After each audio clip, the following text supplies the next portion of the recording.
자, 저희가 요엘서를 하고 있고요. 그 요엘서 말씀을 이제 저희가 2장 후반부하고 3장하고 오늘 아모스까지 가볼 텐데요. 자, 요엘은 제가 그 성경에서 예언서 중에 연대를 가장 알지 못하는 힘든 그 예언서 중에 하나입니다. 보통 이 BC 840년 뭐 이렇게 얘기도 하지만 어느 학자는요, 이 말라기하고 비슷한 시기라고 말을 해요. BC 5세기까지 올라갑니다. 여기에 중간에 보면 헬라라는 단어도 나오고요. 그래서 가장 제일 먼저 쓰인 여러분 그 문서 예언자가 누군지 아십니까? 우리가 보통 이렇게 알려져 있고 저희가 가장 먼저 문서를 쓴 예언자. 문서를 쓰지 않은 예언자는 보통 우리가 김지사 목사님이나 이렇게 구약성경 공부할 때 배웠듯이 그 열왕기상하에 나오는 예언자도 있습니다. 물론 사무엘상하도 있지만 소위 자기가 직접 예언서를 남기지 않은 나단 같은 사람, 엘리야 같은 사람, 엘리사 같은 사람은 자기가 엘리아서 이런 거 없잖아요. 그죠? 성경 안에 열왕기상에 엘리야에 관한 이야기가 같이 들어있잖아요. 그래서 보통 그런 예언자를 문서를 남기지 않은 예언자라고도 말하고 전기 예언자라고도 말하고요. 저희가 지금 문서를 쓴 예언자, 그러니까 17개의 예언서가 되겠죠. 에가서까지 해서 글을 처음으로 남긴 예언자를 누구냐 하느냐 그러면 아모스라고 보통 말해요. 아모스가 굉장히 그러니까 오래된 예언서입니다. 거의 BC 840년경까지 보니까요. 가장 오래된 예언서라고 해서 오늘 저희가 아모스를 나갈 텐데 요엘서는 어떤 사람은 840년까지 보고요. 어떤 사람은 BC 5세기까지 봐서 참 그 내용만으로 파악하기 어렵습니다. 어느 시기에 썼는지 또 3장까지 길지 않기 때문에. 확실한 건 요엘서 말하려고 하는 핵심은 뭐냐면 여호와의 날입니다. 여호와의 날이 올 것이다. 근데 여호와의 날이 올 때 어떤 사람은 그 여호와의 날에 괴로워하고 두려워하겠지만 어떤 사람은 그날이 굉장히 기쁨으로 맞이하는 날이 될 것이다. 여러분 어느 쪽이세요? 기쁨으로 맞이하는 그죠? 역시 오늘 왜 이러죠 분위기가? 교회 같아요? 네, 네. 우리가 다 그런 마음을 가지고 그죠? 오늘 말씀을 읽었으면 좋겠고요. 그래서 요엘서의 가장 핵심 또 요엘서에서 가장 우리가 많이 알고 있는 부분이 오늘 저희가 나가는 부분입니다. 사도행전 2장에 나오는 말씀. 그래서 요엘서 2장에 나오는 말씀, 그 바로 앞에 저희가 했던 대목이 2장 11절부터 잠깐만 같이 하면서 나갈게요. 자, 그날에 여호와의 날이 크고 심히 두렵도다. 당할 자가 누구랴. 12절 같이 읽죠. 시작. 여호와의 말씀에 너희는 이제라도 금식하고 울며 애통하고 마음을 다하여 내게로 돌아오라 하셨나니 너희는 옷을 찢지 말고 마음을 찢고 너희 하나님 여호와께로 돌아올지어다. 그는 은혜로우시며 자비로우시며 노하기를 더디하시며 인애가 크시사 뜻을 돌이켜 재앙을 내리지 아니하시리니 주께서 혹시 마음과 뜻을 돌이키시고 그 뒤에 복을 내리사 너희 하나님 여호와께 소제와 전제를 드리게 하지 아니하실는지 누가 알겠느냐. 자, 보십시오. 이따가 아모스에도 되게 반복적으로 나오는 단어가 있는데 그게 뭐냐면 뜻을 뭐 하신다고요?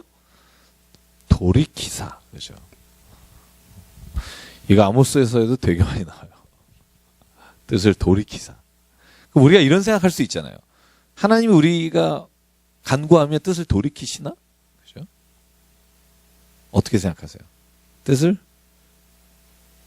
돌이키신다. 그죠? 하나님의 계획이 있는데, 그죠? 우리가 하나님의 계획을 따라 살아야 되는데, 우리가 하나님 앞에 간구하고 기도하면 하나님이 뜻을 돌이키신다. 이 말을 하나님이 변개하신다 혹은 변심하신다로 생각하시는 분이 있어요. 하나님이 절대 그러신 분 아니라고. 근데 오늘 성경이 말하는 건 하나님이 변개하시거나 변심하신다는 말이 아니고 아모스서에서도 5개의 환상이 나와요. 여러분 읽으셔서 알겠지만 7장, 8장, 9장에 5개의 환상을 아모스에게 보여주실 때 아모스가 하나님 그렇게 하시면은 안 됩니다. 이 야곱의 연약함을 주께서 아시오며 그러면 하나님께서 뜻을 돌이키사. 그런 단어가 나오거든요. 자, 이것은 하나님이 변개하셨다, 변심하셨다는 말일까? 어떻게 생각하세요? 어떻게 이해하면 좋을까? 뜻을 돌이키사 오늘 성경에 보면 그에게 복을 내리시다. 그죠? 원래는 어떻게 하려고 그러셨는데 여호와께서 그를 두렵고 심히 떨게 만드는 여호와의 날이 오려고 하는데 마음을 찢고 여호와께로 돌아오니까 뜻을 돌이키사 복을 주신다. 자, 그래서 이거를 오해하지 않았으면 좋겠어요. 하나님의 역사하심과 우리가 보통 왜 이런 거 있잖아요. 하나님께서 우리의 인류를 창조하시고 우리를 구원하시는 그 역사적 그 기간이 있잖아요. 그런 기간이나 역사하시는 일이 하나님께서 후회하지 않으신다. 보통 이렇게 생각하는데 가끔 후회한다라는 말이 있으시죠. 하나님 후회하신다. 그죠? 사울을 왕으로 세운 것을 후회하셨다. 그죠? 그리고 오늘 보면 돌이키신다. 아니, 돌이키실 걸 뭐하러 하셔? 뭐 이렇게 생각하시는 분이 있을지 모르겠어요. 근데 이런 표현들이 있잖아요. 우리가 조심해야 될 게 하나님에게 우리가 적용하고 말을 할 때 우리와 같은 생각으로 이 말을 이해하면 안 됩니다. 우리가 뭘 잘못해놓고 후회한다 이런 의미라든가 아니면 내가 나한테 뭔가 이렇게 잘하니까 내가 생각을 바꿔서 이렇게 해야지라고 하는 쪽으로 생각하면 야 하나님 이거 무슨 우리하고 다를 게 뭐가 있나 그죠? 그래서 로마 신화에 나오는 그런 우리가 생각하는 인간하고 똑같은 모습을 가진 거하고 뭐가 다를까 생각하겠지 모르지만 하나님이 후회하신다거나 돌이키신다는 것은요. 하나님의 말씀이 또 하나님께서 우리에게 정해 놓으신 그 길에 우리가 그 말씀을 따라서 살아가느냐 아니냐에 따라 하나님이 우리 인생에 허락하신 일들의 결과가 달라진다는 거죠. 예를 들면 하나님이 오늘 뭐라고 말해요? 계속 뭐라고 말해요? 너희가 요엘서나 아모스서에서 강조하기는 뭐예요? 너희가 나를 떠났다. 그리고 너의 삶에서 선한 것이 없다. 너희가 다른 사람에게 정의로움을 끼치지 못하고 너희가 오히려 악한 이익을 취한다. 그러면 너희가 반드시 뭐하리라? 망하리라. 심판을 받으리라. 그죠? 그런데 보세요. 그렇게 예언자가 선포했어요. 와서 너희가 지금 이렇게 떠나 있다. 너희는 반드시 죽을 것이다. 그런데 가슴을 찢으며 하나님 앞에 울며 통곡하며 하나님께로 정말 온전하게 돌아왔어요. 그러면 하나님은 원래 그렇게 벌을 주시기를 기뻐하셔서 그런 게 아니라 오늘 말씀하시잖아요. 여호와는 어떤 분이시다? 하나님께서는 원래 은혜로우시고 자비로우시고 노하기를 더디하시고 인애가 크시는 분이기 때문에 끝까지 너희들을 벌하지 않으시고 너희들 품어 안기를 원하셨는데 너희의 그 삶의 모습을 보니까 어쩔 수 없이 말씀하신 대로 너희의 삶 가운데 하나님의 심판이 임할 수밖에 없는 상황인데 너희가 만약에 너희의 삶에서부터 돌아서면 하나님이 원래 말씀하신 그 일을 너에게 행하시겠다는 거예요. 너희가 하나님 앞에 순전하고 사람 앞에 하나님의 마음을 따라서 살아가면 하나님이 너의 잘못된 것 때문에 벌하시려고 하셨던 것이 아니라 하나님의 뜻 가운데 사는 자에게 주시려고 하는 축복으로 하나님의 선택이 아니라 너희의 행동에 따라서 하나님의 주시는 것들이 달라진다는 거죠. 그래서 여러분 신명기에 보면 우리가 기억나세요? 신명기 사이클은 딱 2개라 그랬죠. 신명기에서요. 하나님께서 율법을 주실 때 딱 2가지밖에 없어요. 너희가 뭐 하면 내가 복을 주겠고 너희가 내 말에 순종하면 복을 줄 것이고 너희가 뭐 하면 내 말에 불순종하면 뭐 하리라? 저희가 여러분 별로 안 좋아하는 단어 심판 저주가 임할 것이다. 자, 하나님은 그 도식으로부터 바꾼 건 없어요. 무슨 말인지 이해가 가시나요? 그죠? 하나님이 기분에 따라서 어느 날은 얘 하나 뭐 먹을 거 줄까? 이게 아니라 하나님이 원래 신명기 하나님의 백성과 약속하셨던 하나님의 말씀을 따라 사는 자에게 주시는 복과 하나님의 말씀을 거역한 사람에게 당하는 고난과 저주의 길을 원래 주셨고 그것을 따라서 하나님이 이끌어 가시는 데는 변한 게 없다는 거죠. 너희가 죄에서 돌이킬 때 하나님은 원래 약속하셨던 너희가 말씀을 따라 살면 복을 주시겠다는 그 복으로 주시는 것이지 마음을 바꾸는 건 아닙니다. 후회한다는 표현도 마찬가지예요. 하나님이 사울을 세우신 걸 후회하셨다. 여러분 잘 생각해 보세요. 하나님께서 그랬다가 내가 잘못했다 이런 게 아니라 사울이 그때는 하나님의 뜻을 따라서 하나님의 마음에 합한 자로 살았기 때문에 하나님은 그가 왕이 되는 것을 허락하셨단 말이죠. 사울이 그런데 그 자리에 올라가서 교만함과 남의 그 잘못뿐만 아니라 자기가 하나님과 같은 자리에서 하나님의 일을 수행하고 하나님과 멀어짐으로 인해 하나님이 사울을 예전에 그 믿음이 있었던 그 사울을 세웠었으나 지금은 하나님과 전혀 상관없는 길을 걸어가고 있는 사울을 보면서 하나님이 세운 것이 잘못된 게 아니라 사울이 믿음 없는 자가 된 것을 보시면서 하나님이 한탄하시는 거죠. 그래서 돌이킨다 이 말은 니함이라는 히브리어인데요. 이 단어는요. 마음이 괴로워한다는 뜻이에요. 원어가. 괴로워한다는 말입니다. 뭐 내가 잘못했으니까 돌아설게가 아니라 아주 굉장히 괴로워한다는 뜻이에요. 여러분 이런 거 아니에요? 내 자식이 정말 옳은 길을 따라 살아가는데 어느 날 완전히 나쁜 길이 뭐니 조폭 뭐 이런 데 들어가서 완전히 다른 막 어느 날 목욕탕 갔더니 온몸에 그냥 막 이렇게 용이 그려 있고 막 돌이키지 않고 가요. 그러면 뭐라고 말하겠어요, 우리가? 저놈을 내가 왜 낳았을까? 내가 낳았다는 것이 잘못됐다는 게 아니죠. 그 아이가 그 인생에서 다른 길로 걸어간 것을 보면서 우리가 그 아이를 처음에 그 예뻤고 선했고 그런 것에 대해서 아쉬워하는 거죠. 괴로워하는 거잖아요. 그죠? 하나님이 오늘 요엘서나 아모스서에서 말씀하시는 게 뭐냐면 하나님은 원래 어떤 분인지 아십니까? 원래 심판하고 너희들을 책망하고 너희를 저주하기를 기뻐하시는 분이 절대 아니다. 왜 그런데 그 하나님이 너에게 이렇게까지 말하는지를 알아야 한다. 이유는 뭐냐면 하나님은 너희들을 다시 돌아오게 하시기 위해서다. 믿음의 길에 돌아오시게 하시기 위해서 너희를 지난주에 읽어드렸죠. 아모스에 보면 너희를 돌아오게 하기 위해서 배고픔을 주셨고 기억 안 나시나요? 이따가 찾아볼게요. 그래서 오늘 보시죠. 그러니까 15절에 보면 너희는 금식일을 정하고 성회를 모집하고 백성을 모아 모임을 거룩하게 하고 장로들을 모아 어린이와 전문자들을 모아 신랑이 그 방에서 나오게 하며 신부도 그 신방에서 나오게 하며 이제 온전히 하나님 앞에 돌아오라는 거죠. 그러면 18절 그때 여호와께서 자기의 땅을 극진히 사랑하시어 그의 백성을 불쌍히 여기실 것이라. 여호와께서 그들에게 응답하여 이르시기를 내가 너에게 곡식과 새 포도주와 기름을 주리니 너희가 이로 말미암아 흡족하리라. 내가 다시는 너희가 나라들 가운데서 욕을 당하지 않게 할 것이다. 이게 원래 하나님께서 그들에게 예언자를 보내신 이유예요. 벌을 주시려고 보낸 게 아니라 이렇게 자기의 마음을 찢으며 돌아오게 하시려고 보냈다는 거죠. 자, 그렇게 우리가 하나님 앞에서 이렇게 돌아오게 되면 하나님이 오늘 선포하시는 게 있습니다. 자, 23절 볼까요? 같이 읽을게요. 시작. 시온의 자녀들아 너희는 너희 하나님 여호와로 말미암아 기뻐하며 즐거워할지어다. 그가 너희를 위하여 비를 내리시되 이른 비를 너희에게 적당하게 주시리니 이른 비와 늦은 비가 예전과 같을 것이라. 마당에는 밀이 가득하고 독에는 새 포도주와 기름이 넘치다. 한 절만 더.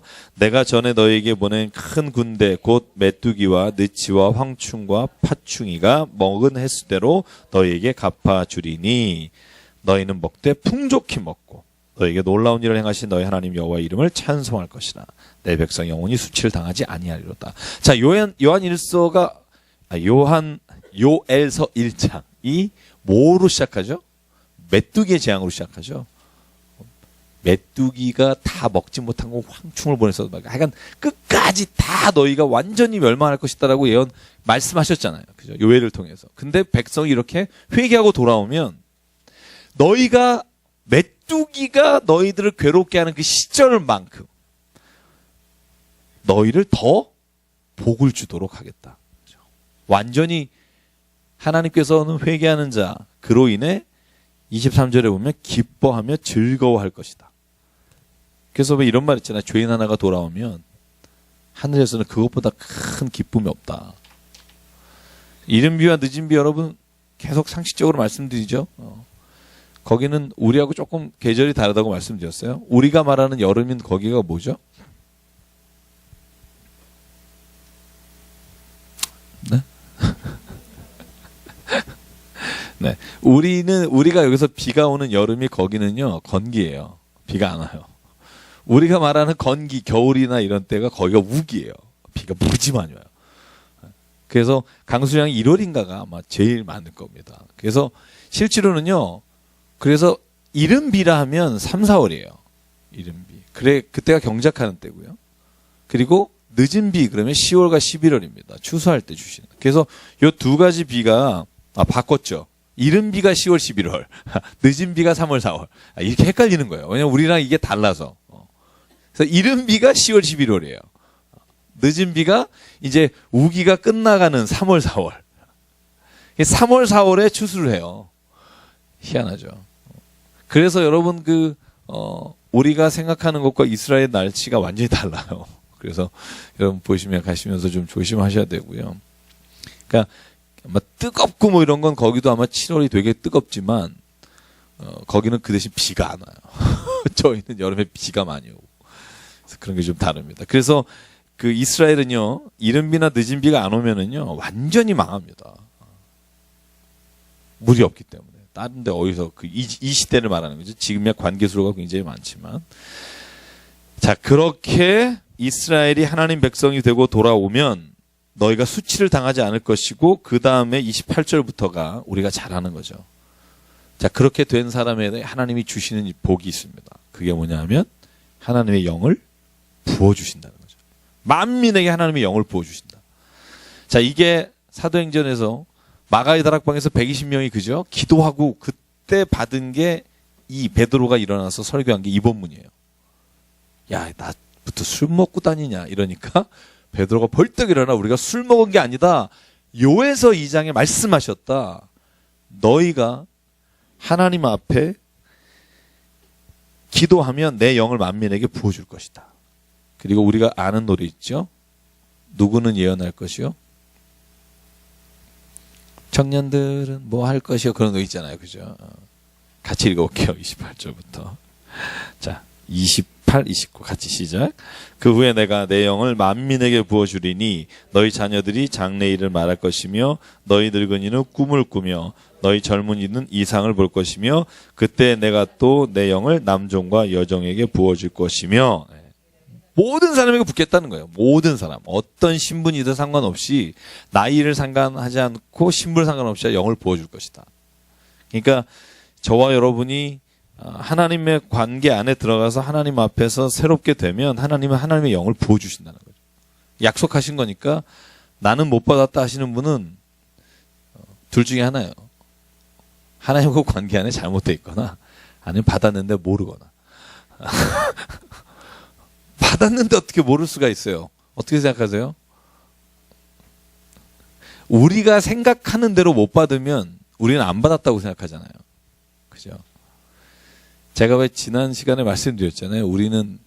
제가 설교할 때 말씀드렸구나. 우리는 왜 늘 우리가 생각하는 복을 정해놓고 하나님 이렇게 해달라고 기도하잖아요. 예를 들면 아프면 하나님 히스기야처럼 15년을 더 살게 해주십시오. 이렇게 기도하고 그런데 나에게 그런 15년 이렇게 막 낫는 이런 게 없으면 응답 안 받았다고 하잖아요. 근데 성경에는 15년 연장하는 사람도 있고 병 못 고침 받는 사람이 있고 그죠? 바로같이 그죠? 이렇게 여러 가지 일이 많은데 내가 정해놓은 내가 좋아하는 유형의 응답을 놓고 기도하잖아요. 그죠? 하나님의 응답을 기다리는 게 아니라 하나님 이딴 거 이런 거 그죠? 그리고 또 어떤 분들 그러잖아요. 이딴 거 이렇게 기도해라. 구체적으로. 생각해보세요. 구체적으로 기도하는 게 굉장히 위험할 수도 있어요. 그게 나쁘다는 게 아니에요. 우리가 그쪽 자녀를 향해서 기도할 때 자녀에게 꿈을 꾸고 기도해야죠. 얘가 어떻게 되고 어떻게 해서 좋겠습니다. 그런데 문제는 뭐냐면 그게 하나님의 생각이라고 착각하면 안 된다는 거예요. 우리가 자꾸 내가 정해놓은 걸 하나님도 좋아하시라고 자꾸 얘기하시면서 자꾸 이제 이렇게 되면 하나님도 세뇌 되겠지. 그러면서 이제 계속 내가 원하는 걸 얘기하잖아요. 그죠? 그런데 하나님도 그렇게 생각하신다니까요. 얘가 이쯤 되면 세뇌가 돼야 되는데 이쯤 되면 고난도 유익이라고 고백해야 되는데 고난은 하나님이 없는 거다. 막 이렇게 생각하니까 하나님이 그러니까 계속해서 하나님의 뜻을 알려주시려고 하고 그게 뭐예요? 예언자예요. 요엘서도 그런 게 나오지만 아모스에 가면 더 심각한 대립이 나와요. 하나님과 이스라엘 백성 사이에. 그 심각한 대립이 뭐냐면 우리가 기뻐하는 건 하나님도 기뻐하겠지. 그리고 그들이 열심히 11조 드리고 제사할 때 하나님이 말한 게 있어요. 야야야, 그건 네가 기뻐하는 거다. 이 단어가 나와요. 내가 기뻐하는 것 좀 해라. 내가 기뻐하는 게 뭐냐? 정의를 하수하지. 하나님의 공의를 하수같이 이 땅에 흐르게 해라. 우리의 생각과 하나님의 생각이 달라요. 그죠? 그런데 우리는 늘 생각하기를 하나님이 내 생각처럼 됐으면 좋겠다고 늘 생각을 하죠. 성령 체험도 마찬가지예요. 뭐냐 하면 성령 체험 그러면 우리가 생각한 게 있어요. 저도 어렸을 때 본 거. 막 이렇게 기도하다가 손을 들고 한 1m씩 이렇게 뛰다가 뭐 방언하고 뒹구르고 뭐 이런 거 본 사람은 성령을 저렇게 받는다고 생각해요. 근데 그거 한 번도 보지 못한 사람 있잖아요. 못 보신 분 있지 않아요? 다 보셨어요? 그러니까 저처럼 기도원에서 자란 아이는 저쯤은 돼야 성령 받았다고 생각해요. 뭐 근데 앉아가지고 눈물 흘리면 저 감정이 치우친 거 아니야? 뭐 이런 생각도 하고. 근데 어떤 분은요 성령을 아주 차갑게 체험하는 사람도 있어요. 그러니까 막 확 자기의 온 존재가 죄 가운데 있다는 걸 체험하고 제가 확 느끼면서 온전히 하나님 앞에서 이렇게 회개할 때 마음에 하나님께서 주시는 성령의 터치가 성령이 이렇게 임재하심이 딱 있어요. 어떤 사람은 그것도 가슴에 찌릿찌릿한 건 없고 말씀을 읽다가 이렇게 살아야지라고 말씀 속에서 결단하면서 성령 체험하는 경우가 있어요. 굉장히 다양하거든요. 근데 우리가 왜 성령 체험 못했다라고 생각하냐면 내가 그렇게 보고 저게 성령 체험이지라고 생각한 그 체험을 못하면 나도 못했다고 생각하고 저 사람도 성령 체험 안 했다고 생각하죠. 그게 문제인 거죠, 때로는. 그래서 왜 우리가 방언 못하면 성령 못 받았다고 말하는 분이 많아요. 제가 이렇게 설교 듣다 보면 여러분 반 이상은 성령 못 받으신 거잖아요. 그럼 방언 못 해봤으면 그죠? 근데 성경에 그런 말이 있느냐? 없어요. 성경에 그런 말이 있으면 믿어야죠. 방언 안 받은 사람은 성령 체험 안 한 거다. 이거 만약에 성경이 있으면 우리가 조금 뭐 껄쩍지근해도 뭐 성경에 있으니까 한번 해봐야죠. 근데 성경에 그런 게 없다니까요. 성령을 받는 사람은 방언해야 된다. 이런 게 없어요. 그죠? 그러면 뭐예요? 우리가 그게 잘못된 거죠. 성령을 체험하면 무조건 방언해야 된다. 이건 성경에 없는 거고. 성령 체험에서 사도행전 3장에 나오는 유일한 건 이거죠. 너희가 각각 예수 그리스도의 이름으로 세례받고 죄 사함을 얻더라. 그리하면 뭘 주시겠다? 성령을 선물로 주시겠다. 그게 성령을 주시는 패러다임이에요. 베드로가 고백한 가장 뭐예요? 그러면 내가 예수 그리스도의 이름으로 내가 예수를 그리스도라고 믿음으로 고백하고요. 그리고 내가 주의 이름으로 회개하고 그리고 세례받고 죄 사함을 얻으면 하나님이 뭘 주신다? 성령을 주신다. 이제 만인에게 부어주시는 성령 오늘도 비슷한 패턴이잖아요. 너희가 마음을 찢고 하나님 앞에 돌아오고 회개하고 내가 너에게 원래 줬던 그 고난이 아니라 너에게 그러면 하나님께서 함께 하시는 증거를 주시는데 그 증거가 뭐냐 하면 너희가 돌이켜 회개한 것에 대한 증거를 주시는 게 만인에게 성령을 부어주신다는 거죠. 그럼 성령은 뭐예요? 이렇게 막 느낌으로 받는 게 아니겠죠. 그죠? 죄사함 한 자에게 주시는 게 뭐예요? 구원받은 자에게 주시는 기쁨이 그 안에 성령이 함께 임재하신다는 거죠. 여러분 죄사함 받으신 줄 믿습니까? 그럼 여러분 성령 받으신 거예요. 이렇게 느낌이 없지? 누구도 성령이 아니고서는 예수를 그리스도라고 고백할 수 없다. 이런 기억하세요? 그죠? 마음으로 믿어 입에 의에 이르고 입으로 시인하여 구원을 이룬다. 여러분 이 말은 다 우리가 하나님을 알고 예수님의 그리스도의 은혜로 말미암아 내가 진짜 죄사함의 구원, 내가 진짜 죄의 여인입니다라고 말하고 죄사함의 구원을 내가 확신하는 사람에게는 모두가 다 성령이 있다는 거예요. 그러면 내가 성령이 없는 것 같냐? 성령의 역사심과 성령의 은사와 성령의 열매는 아직 없을 수 있어요. 이해가 가세요? 성령은 내가 하나님의 영이 임하지 않고는 근데 실제로 더 깊이 가면 이런 말이 있어요. 모든 영에게 성령을 부어주시잖아요. 원래 모든 영에게는 하나님의 영이 있어요. 모든 사람에게 하나님의 영이 있다는 거예요. 왜? 창조하실 때 이미 루아흐 그 안에 생기를 불어넣으시사 생영이 됐다. 그래서 영이 있는데 내가 그 영을 하나님을 믿지 않고 하나님을 바라보지 못하기 때문에 영이 죽어 있는 거라고 보는 사람도 있어요. 어쨌든 그러니까 내가 하나님의 영으로 말미암아 내가 진짜 그런 존재지. 내가 진짜 하나님의 자녀지. 내가 진짜 이제 진짜 원래 창조의 모습을 내가 하나님 앞에서 발견하고 그런 사람은요, 다 그 안에 성령이 부어주신 거죠. 그런데 성령 충만함은 아직 없다는 거예요. 성령의 능력도 아직 없다는 거죠.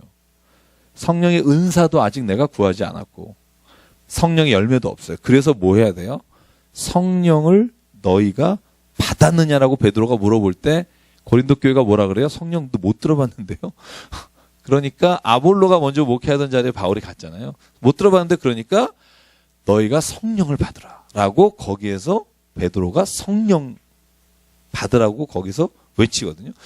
이 말은 뭐냐면 성령으로 말미암아 예수 그리스도를 고백했어요. 근데 성령의 능력 혹은 성령의 역사하심과 은사와 열매를 구하는 자리까지 가야 된다는 거죠. 그게 꼭 필요한가요? 이러니까 못 받는 거예요. 제가 그런 분 있어요. 그렇게까지 성령을 받아야 되나요? 그럼 성령이 안 와요. 그냥 성령의 능력으로 사는 것에 대해서는 간구해야 돼요. 그래서 성령의 그 은사는 언제 받아요? 성경에 보면 기도할 때 받아요. 기도할 때 받아요. 성령 열매는 어떻게 받아요? 기도할 때 받기도 하겠지만 갈라디아서 5장 22절에 나오는 여러분 성령의 9가지 열매를 받을 때 성령의 9가지 열매 위에 나오는 죄의 속성들이 쫙 나와요. 너희는 성령의 열매를 맺으라. 그리고 사랑과 희락과 화평과 쭉 나오잖아요. 그건요, 기도함으로 막 되는 건 아니에요. 거기에 우리가 성령을 따라 살아가려고 성령에 의지하고 맡기는 순종이 있어야 돼요. 저는 그래서 그런 표현을 늘 써요. 순종이 성령 충만이에요. 굉장히 이 말이 좀 어려우시겠지만 성령 충만하다는 게 뭐예요? 하나님 말씀에 절대적으로 순종하는 게 성령 충만이에요. 성령 충만한 사람은요, 하나님 말씀에 절대적으로 순종해요. 그게 억지로가 아니라 그게 좋아서. 그렇게 되는 걸 성령 충만인데, 성령 충만한 상태가 그러면 성결한 거냐? 성화가 된 거냐? 난 옛. 그죠? 왜냐하면 성령 충만이라는 건요, 내가 늘 내 안에서 충만하고 기쁠 때가 있지만 어느 한순간에 쫙 이렇게 쭉 내려가서, 그죠? 내가 어느 날 내가 성령을 받았었나? 이런 사람이 있어요. 왜냐하면 자기가 한번 화를 낸다거나 아니면 자기 안에서 성령이 기뻐하시지 않는 거스르는 것을 하고 난 다음에는 내가 스스로 성령이 무한하고 부끄럽고 그래서 성령에 충만했던 것조차도 의심한단 말이죠. 그래서 성령 충만한 상태를 유지하는 것은 하나님 말씀에 순종하는 건데요. 그래서 성결이라는 단어나 성화라는 단어를 가지고 굉장히 논의가 많아요. 존 웨슬리라는 사람은 이 땅에서 인간의 연약함과 무지함과 이런 것을 제외한 성령의 성결한 상태가 가능하다고 봐요. 성화가. 그런데 불가능하다고 보는 사람도 많고요. 그건 교리적으로 아직 정리가 안 된 부분도 있기 때문에. 여러분들이 근데 중요한 건 성령 충만은 있어요. 그죠? 성령 충만한 상태.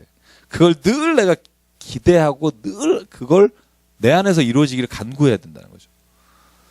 여러분 간구하시면서 합니까? 아멘.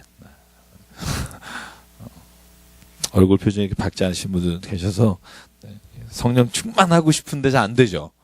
그죠? 저도 그래요. 안 될 때가 많아요. 세상이 날 병들게 해요, 가끔. 사람이 나를 힘들게 하고 막 그럴 때 있잖아요. 근데 여러분 그런 거 느끼지 않아요? 조금씩 내가 하나님 앞에 이렇게 가까이 가고 있다는 거. 그게 저는 포기하지 않고 인내함으로 하나님께서 그 길을 이렇게 이루어주신다고 믿습니다. 그걸 늘 인내함으로. 자, 마지막으로 봅시다. 31절. 여호와의 크고 두려운 날이 이르기 전에 해가 어두워지고 달이 핏빛같이 변하려니와 누구든지 여호와 이름을 부르는 자는 뭐하리라? 구원을 얻으리니. 이는 나 여호와의 말대로 시온산과 예루살렘에서 피할 자가 있을 것이며 남은 자 중에 나 여호와의 부름을 받은 자가 있을 것입니다. 그러니까 여호와 이름을 부르는 자는 구원을 받을 것이다. 자, 이것이 신약에 와서 무슨 이름을 부르는 자는 구원을 받을 것이다. 주의 이름을 부르는 자는 구원. 주의 이름이 뭐예요? 예수죠.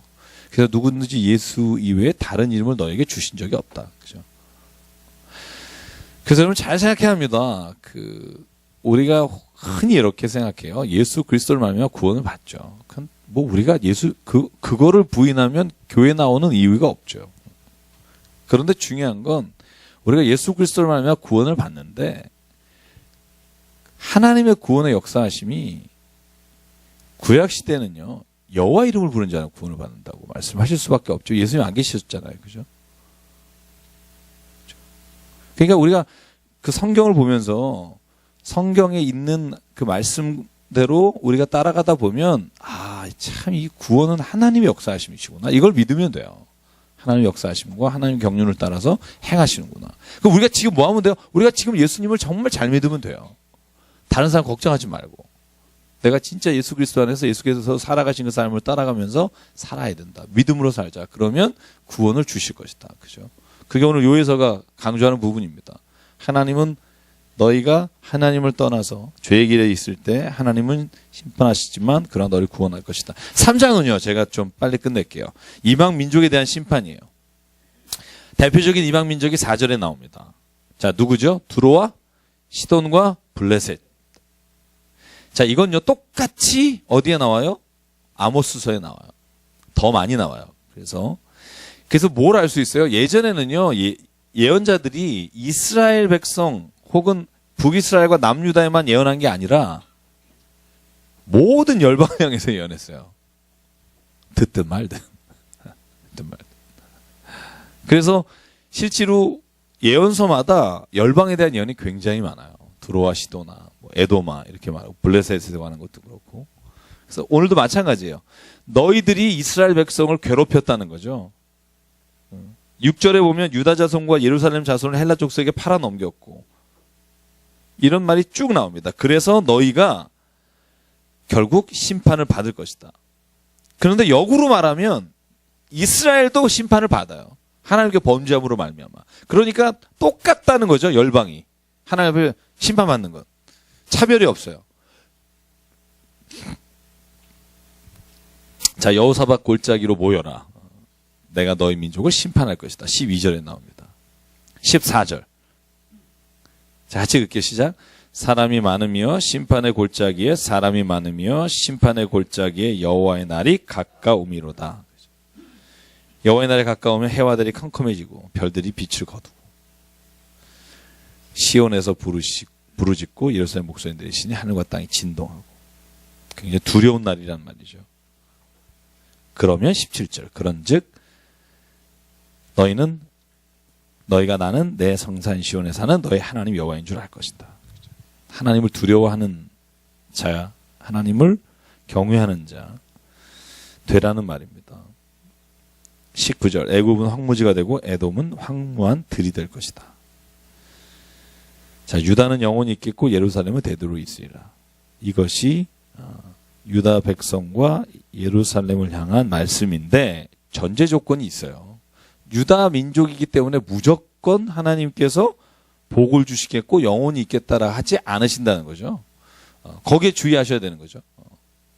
앞에 너희가 잘못하면 심판할 것이고 막 나왔죠. 그러니까 이스라엘 백성이라서 하나님께서 그들을 영원히 구원하시고 복을 주는 게 아니라 그들이 하나님께로 마음을 찢고 돌아왔기 때문이죠. 안 돌아오면 똑같이 벌을 받아요. 그래서 이따가 아모스서 우리가 보겠지만 아모스서에는요. 이방 열방에 대한 그 심판에 대한 얘기 중간에 들어가요. 유다와 이스라엘이. 똑같이 취급을 해요. 이따 한번 보겠습니다. 그래서 요에서 짧지만 저희가 잘 아는 말씀 여호와의 날이란 단어라든가 성령에 관한 말씀이 가장 많이 나오는 단어이고요. 아모스 넘어갈게요. 제가 나눠드린 그 아모스서에 관한 말씀 볼게요. 아모스. 자, 보시죠. 아모스. 자, 아모스는요. 집안이 그 요즘으로 말하면 가풍이 훌륭한 집안이 아닙니다. 예를 들면 제사장 집안이라든가, 그죠? 아니면 무슨 선지자 집안이라든가 아닙니다. 뭐 하던 사람이죠? 그죠? 아주 평범한 뽕나무 잎을 따는 사람, 그죠? 뽕나무 잎도 따고, 그 다음에 양도 치고, 이 드고아라는 곳에서 태어난 평민입니다. 평민. 자, 보세요. 평민이에요. 자, 이걸 제가 왜 강조하냐 하면 이따가 이 평민 예언자가 소위 제사장이라고 불리우는 아마사하고요. 토론을 하는 장면이 있어요. 읽으신 분 기억나시죠? 토론해요. 아주 대놓고 싸워요. 대단한 거죠. 그러니까 양을 치고 뽕잎을 따는 그 평민이 하나님의 말씀을 듣고, 이 드고아는요, 지금 아모스가 예언하는 곳은 북이스라엘이에요. 위쪽. 그런데 태생은 어디냐면 드고아는 예루살렘 남쪽으로 19km 떨어진 남쪽이에요. 남유다 사람이에요. 그래서 나중에 그런 말을 해요. 아마사하고 7장에 가면, 야, 네 고향으로 돌아가. 왜 남의 일에 신경 쓰고 그래? 이러고 따져요. 왜냐면 아모스가 남쪽 사람인데 베델이나 이 북쪽에 와서 자꾸 예언하고, 특별히 여로보암 왕한테 너는 정말로 하나님께서 벌 받을 것이다 이런 얘기 하니까, 왕이여 걱정하지 마시고 저놈을 내쫓으십시오. 이렇게 싸움이 붙는데, 그 싸움의 한복판에는 아모스는 평민이고, 그 왕을 둘러싼 악한 일을 행하는 주변에서 그 사람들에게 아부하는 사람들은 소위 하나님의 일을 맡은 사람들이에요. 그래서 아모스는 재밌습니다. 그리고 아모스는요, 더 격렬합니다. 다른 예언자 출신 혹은 제사장 출신의 예언서보다 격합니다. 그리고 요구하는 것이 굉장히 높습니다. 그 이유가 뭔지를 좀 알 수 있으면 좋겠고요. 자, 남쪽으로 말하면 우시야 왕 시대입니다. 굉장히 오랫동안 통치했죠. 41년. 그래서 우시야가 살던 시대에 북이스라엘의 왕은 자그마치 요아스의 아들 여로보암이 주로지만, 오늘 성경의 1장에 보면 왕이 많아요. 자, 그래서 여로보암 시대 지진 전, 그 지진이 일어났던 시대를 말하고 있고요. 자, 그럼 봅시다. 이제 북이스라엘이 하나님의 뜻을 떠나서 자기의 민족을 멸시하고 핍박하고, 그리고 하나님의 뜻을 따르지 않는 것에 대해서 예언하는 게 아모스서라고 볼 수 있고요. 또 가장 큰 특징 중에 하나가 뭐냐면, 아모스는요, 여러분 9장까지 쭉 읽어보면 다른 데는 우상 섬기는 게 초점이에요. 너희가 우상을 섬겼다. 나를 버리고 떠났다. 근데 아모스서는요, 더 집중하는 표적이 있어요. 뭐죠? 아모스는? 오늘도 여기 제가 쓴 글에 종교적이라는 단어가 제일 마지막에 나오고요. 도덕적, 사회적, 정치적 타락이에요. 그래서 오히려 아모스서는요, 우리가 읽을 때 선을 행하지 않은 것 때문에 하나님께서 벌하시겠다는 단어가 훨씬 많아요. 공의를 이루지 않았기 때문에, 정의롭지 않았기 때문에, 너희가 저울을 속이면서 장사했기 때문에, 그런 윤리적이고 도덕적인 것 때문에 하나님께서 오늘 이스라엘 백성을 책망하시는 내용이 아모스에는 훨씬 많아요. 거의 제가 읽어보면 80% 이상이 그 얘기예요. 4장, 5장, 7장, 8장이 다 너희가 범죄했다는 내용이 다 그거예요. 이따가 제가 한번 읽어보겠습니다만. 그래서 다른 여러분 보다시피 요엘서나 그 앞에 나오는 호세아서는요, 다 하나님을 버리고 떠났잖아요. 그래서 내가 너희 얼마나 사는데 돌아오라. 그래서 고멜이라는 아내를 얻어서까지 말한 게 우상이잖아요. 그런데 아모스는 좀 초점이 다르다는 거 보시면 되겠고. 그래서 1장부터 2장까지가 다른 민족에 대한 하나님의 심판에 대한 말씀이 나오고요. 3, 4, 5, 6장은 아모스의 설교로 이스라엘의 심판에 관한 부분이 나오고요. 7장 1절에서 9장 15절 혹은 16절까지는 5가지 환상이 나옵니다. 그래서 여러분 이 5가지 환상은 이스라엘을 멸망당할 것이다 라는 걸 보는 거예요. 다름줄이라든지 아니면 광주류에 있는 7 과일이라든지 이런 이야기는 다 그렇고요. 자, 1장으로 넘어갈게요. 자, 아모스서 오늘 끝낼 수 있기를 기도합니다.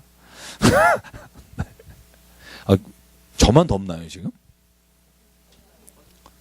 제가 야할까봐 제가 못 보겠습니다. 벗어도 될까요?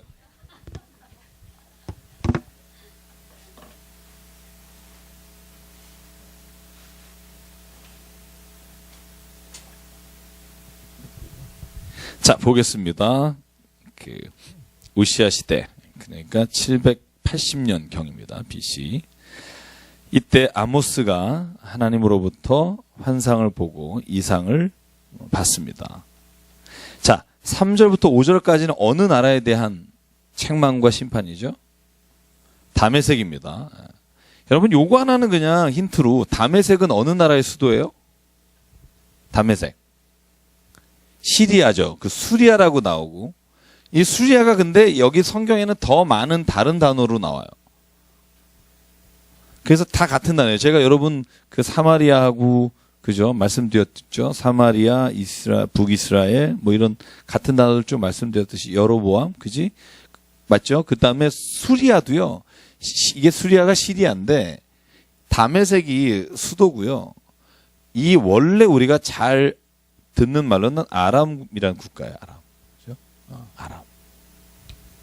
그래서 보시면 이 아람 왕, 그죠? 여기 하사엘이라는 이름 나오죠. 그죠? 하사엘. 4절에 하사엘의 집에 불을 보내리니 베나닷의 궁궐들을 사르리라.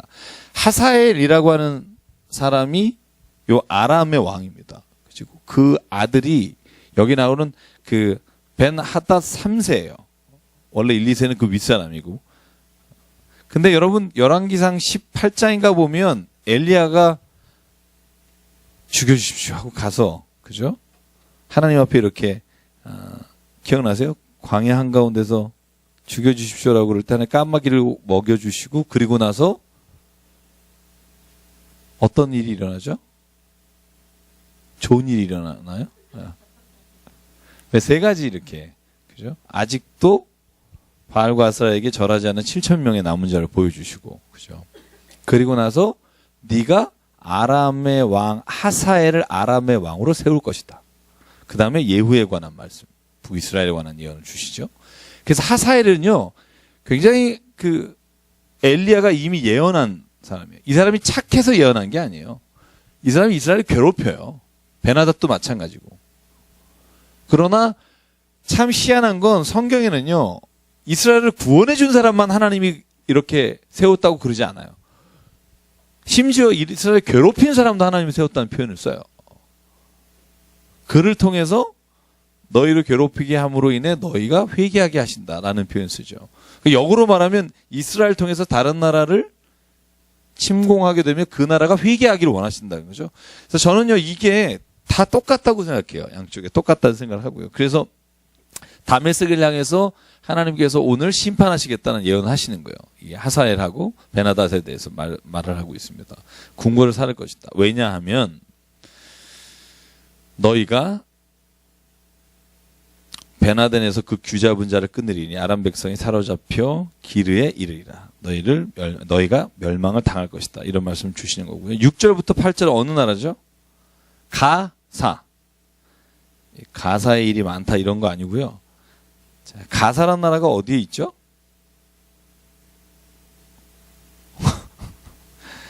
이건 저쪽에 있어요.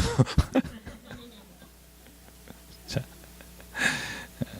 여러분 가사는요, 그 블레셋의 그죠? 지역입니다. 그래서 뭐 에스글론, 아글론 여기 다 이 아스글론이나 에그론, 아스도 다 그죠? 블레셋 지역입니다. 그러면 이제 지중해 쪽이죠. 이쪽. 법계 이동하는 경로 배우고 그러셨잖아요. 그래서 8절에 보면 블레셋에 남아있는 자가 멸망할 것이다. 두로야. 그죠? 너희가 서너 가지 죄로, 야, 요 얘기는 안 했군요. 서너 가지 죄라는 말 있잖아요. 원래 원어 성경은요, 히브리에 서너 가지라고 돼 있진 않아요. 그러니까 재밌는 거죠. 번역이라는 게 좀 재밌는데, 서너 가지는 우리나라가 하는 말이에요. 그죠? 외국에서 서너 가지 이렇게 안 해요. 도서너까지, 7가지 하잖아요. 저희는 뭐 과일 가게 갔을 때 그 도세 개 주세요. 그러면 두세 개를 주잖아요. 얼마나 드릴까요? 한 3-4개 줘봐요. 그러면 3-4개 주잖아요. 만약에 외국에 가서 과일 몇 개 드릴까요? 그러니까 2 or 3 이러면 뭐 10%치 주세요. 이건 이해가 가도 2-3개, 두서너덕 개, 뭐 이렇게, 이런 말은 정말 어디 가서 쓰면 원래 히브리어는 이렇게 돼 있어요. 원래 말로 하면 3개와 4개예요. 3개와 4개의 죄를 졌다. 그래서 원어학자들이 이걸 풀이할 때 이렇게 써요. 3개가 3이잖아요. 4개는 4잖아요. 그래서 3도 완전수잖아요. 하늘의 완전수가 3. 성부, 성자, 성령. 그죠? 땅의 완전수자 4잖아요. 동서남북. 그죠? 앞뒤 좌우. 그래서 4라는 것이 땅의 완전수고 3이라는 게 하늘의 완전수인데 이거를 합친 7이라는 수는 그래서 진짜 완전수잖아요. 12와 7이 완전수인데 그래서 7이라고 봤을 때 그 죄가 완악하고 그 죄가 아주 많다는 뜻입니다. 한 3, 4개가 아니고 그렇게 주석을 단 게 가장 저는 맞다고 봐요.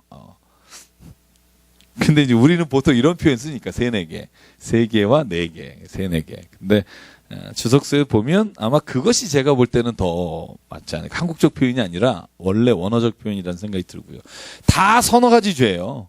보시면 3절에도 서너 가지 죄, 6절도 서너 가지 죄, 9절도 두로의 서너 가지 죄, 11절 에돔의 서너 가지 죄, 13절 암몬도 서너 가지 죄. 그래서 이 서너 가지 죄는 참 제가 이거 말씀 준비하면서 그런 생각도 많이 했어요. 색깔에 관한 것도 우리나라가 최고예요.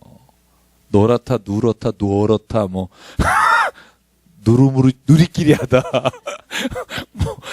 그죠? 우리나라처럼 이렇게 제가 볼 때 색깔이나 숫자나 이렇게 애매모호한 거가 정말 많아요. 검으로 죽죽하다 뭐 이런 거 무슨 색깔이에요? 잘 모르잖아요. 또 아시는 무슨 색깔 있나요? 네? 눈이 팅팅 뭐. 어쨌든 넘어가 볼게요. 그리고 나와 있는 너희가 어디가 멸망할 것이다. 어디에 불이 날 것이다. 이게 대부분 수도를 말합니다. 그래서 에돔의 대표 도시가 대만이고 그래서 12절에 대만에 불을 보낼 것이다. 암몬의 대표적인 성이 14절 아빠성입니다. 수도입니다. 그래서 너에게 이렇게 할 것이다라고 예언하고요. 2장에도 볼까요? 2장도 1절부터 3절까지가 어느 나라? 모압. 몇 가지? 서너 가지 죄로. 자, 그리옷 궁궐. 아마 중요한 대표 도시 중에 하나가 아닐까라고 말하고요. 4절부터 5절은 어디입니까? 유다입니다. 남유다의 서너 가지 죄로 내가 그 벌을 돌이키지 아니할 것이다. 그래서 5절 내가 유다에 불을 보내서 예루살렘의 궁궐을 사르리라. 이게 일어나죠. 여러분 두로에 대한 예언 아까 나왔잖아요. 제가 시간상 못했는데 두로도요. 알렉산더 대왕 때 거기를 점령합니다. 그래서 완전히 불탑니다. 그래서 어쨌든 이 모든 예언들이 다 이루어졌다고 하고요. 그래서 6절부터는 진짜 원래 하고 싶었던 아모스의 예언. 어디에 대한 책망이에요? 이스라엘에 대한 책망입니다. 6절에 보면 이스라엘의 서너 가지 죄로 말미암아. 그런데요. 제가 왜 아까 서너 가지가 아닐 거라고 말했냐면 여기에 나오는 죄의 목록만 제가 동그라미처럼 보니까 9개예요. 보시나요? 6절 보면 자, 이는 그들이 은을 받고 의인을 판다. 그죠? 이 말이 무슨 말이에요? 정의라는 건 전혀 없다는 말이죠. 돈 주면 의인이고 선한 사람이고 다 넘긴다는 거고. 두 번째, 신한켤레로 뭐예요? 가난한 자를 팔아요. 야, 겉옷도 주라 그랬는데 한 켤레 때문에. 그리고 가난한 사람은 너희가 받아둔 겉옷도 주라고 돼 있잖아요. 율법에 의하면. 왜냐하면 추우면 죽으니까. 그런데 신한켤레 때문에 가난한 사람을 팔아요. 세 번째, 힘없는 자의 머리를 티끌 먼지 속에 발로 밟아요. 야, 참. 오늘도 이런 일이 없다고 할 수 없죠. 네 번째, 연약한 자의 길을 굽게 하며 그 길을 험난하게 한다는 거죠. 다섯 번째, 아버지와 아들이 한 젊은 여인에게 다녀서 내 거룩한 이름을 더럽힌다. 이게 좀 더 심각하게 말하면 아버지와 아들이 함께 한 여자와 이렇게 그런 거죠. 네. 요즘도 이런 일이 신문에 그죠? 텔레비전에 자주 나오잖아요. 여러분 기억 안 나세요? 자주 나와요. 지체 장애자를 동네 아저씨들 뭐 이렇게 그죠? 참 사람은요 더 선해진 게 없어요. 저는 그런 생각을 해요. 과거에는 사람이 미개하고 뭐 굉장히 문명인이 됐다. 저는 죄로 보면 요즘에 훨씬 더 악질적인 게 많은 것 같아요. 예전보다 더 머리 써가면서 법의 테두리를 피하면서 그죠? 여러분 많이 당황하셨죠? 뭐 이러면서 속이면서 뭐. 그죠? 제가 이번 12년 생명의 삶 교육 여러분 많이 당황하셨죠? 이렇게 칼럼을 써서 아마 12월 생명의 삶이 나올 텐데 사람은요 절대로 저는요 진화됐다고 생각하지 않아요. 모르겠어요. 모양은 모르겠으나 이 머리에 든 거나 악한 건요 정말 더 문명이라는 말 자체가 장난이라고 생각해요. 장난. 스스로 포장하는 거. 포장은 더 많이 하는 것 같아요. 옛날에는 계속 벗고 다니시고 그랬는데 요즘 좀 많이 가리고 좋은 걸로 입히니까 겉을 보면 멀쩡해 보이지만 죄는요 훨씬 목록이 많아요. 저는 그래서 사람이 뭐 선하다 이런 거 잘 안 믿고요. 사람은 본질적으로 그 안에 죄의 속성이 있다는 성경의 말씀이 맞다고 생각해요. 죄질 기회가 없어서 그렇지 죄질 기회만 있으면 누구나 다 그 죄를 질 기회를 고마워하죠. 그죠? 그래서 남한테 손가락질하는 거잖아요. 나는 없는데 쟤는 있으니까. 그죠? 그런 거 많잖아요. 우리 심리학적으로 그런 게 있습니다. 왜 우리가 굉장히 부도덕하게 돈을 번 사람 손가락질해요? 죄송합니다. 많은 분들이요. 나는 저럴 기회가 없기 때문에 화가 나는 거죠. 여러분 만약에 여러분이 그럴 힘과 그럴 위치에 있다면 여러분이 솔직히 말해야 돼요. 난 안 할 수 있을까? 그런 분들은 제가 존경합니다. 그러나 우리의 손가락질은 대부분 내가 할 수 없는 걸 누리는 사람에 대한 한풀일 때가 가끔 있어요. 그걸 스스로가 조심해야 된다는 거죠. 이러다 또 길어지네요. 자, 그래서 6번째 전당 잡은 옷 위에 누우며 제단 앞에서. 이 무슨 말이에요? 하나님의 제단을 망령되이 한다는 거죠. 7번째 그들의 신전에서 벌금으로 얻은 포도주를 마시며. 자, 중간에는 그래서 아모리 사람에 대한 거고요. 12절에 보면 9번째 나실 사람에게 포도주를 마시게 하며 9번째 선지자에게 명령하여 예언하지 말라고 하느니라. 이게 아모스가 자기 얘기를 하는 거죠. 내가 예언하려고 할 때 못하게 하는 거예요. 그런 상황이 지금 7장에 나와요. 네가 뭔 평신도가 이런 거죠. 뽕이 났다 이런 거죠. 가서 네가 뭘 어디서 예언을 해. 이게 뒤에 나와요. 제가 농담 아니에요. 이따 보시면은 똑같이 나와요. 그러니까 자기가 지금 이런 상황을 그래서 아모스는요 자기가 예언하는 것이 하나님의 뜻과 같지 않으면 내가 예언을 못한다는 걸 계속해서 그 베리에이션이라고 그러죠. 변화를 주면서 자기가 하고 있는 예언에 대해서 다른 사람을 설득해요. 사자가 뭐하면 뭐하지 않겠냐 이런 말들 계속 나오잖아요. 자 보십시오. 그래서 이스라엘은요 하나님 앞에 서너 가지 죄가 아니라 정말 많은 죄를 지고 있다는 거죠. 그런데 9절, 10절, 11절에 보면 아모리 사람 땅을 내가 너희에게 주었다.